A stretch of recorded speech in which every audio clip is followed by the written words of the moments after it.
The Maruti Suzuki Swift, famously known as the tin can in the Indian market, is a premium class hatchback. A car which started off as legendary but suddenly became one of the worst cars to buy with the launch of its third iteration. It hurts, right? Of course it does, man.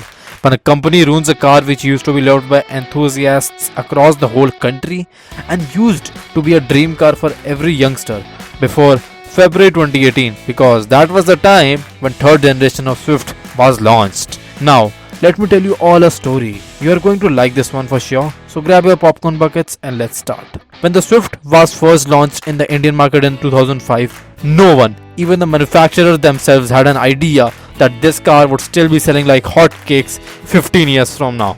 And here we are.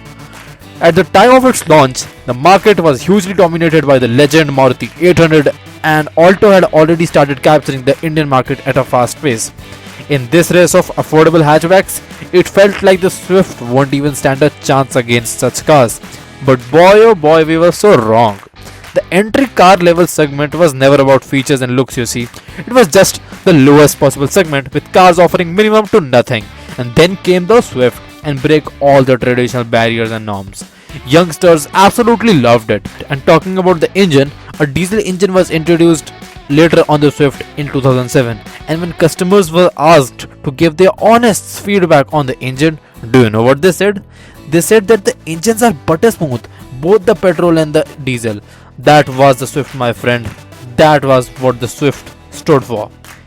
It was the same case with the second generation of the Swift. Lightweight, punchy performance was maintained, but the design got even better. The design of the first Swift could be called as beautiful, but the second generation Swift had some serious aggression as well.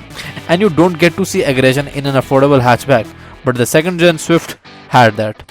I have experienced the second gen Swift myself in my family for almost 5 years, and I have experienced countless journeys in it, 1000 kilometers back to back as well. And boy oh boy, I felt so great in that car. Now, I personally had high hopes for the third generation Swift. I was expecting Maruti to launch the Swift with some increased horsepower and torque, but as the saying goes, you don't always get what you expect. That was the case with the third generation of the Suzuki Swift. First of all, I was disappointed with the design of the car. The design philosophy of the Swift has been lost. How, you may ask? Well, those curves which gave the Swift that sporty look have been straightened out. The wheelbase has been increased and the car has also become wider. These changes might not seem very significant, but each of these things can influence the driving feel and the design of the car, and both have been ruined at the same time. I'm sure you would have seen manufacturers like Audi and BMW putting in fake vents in their car. Guess what?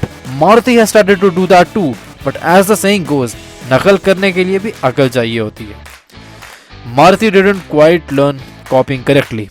Big manufacturers, even if they place fake vents on their car, they do it in such a way that the efficiency of the design remains maintained.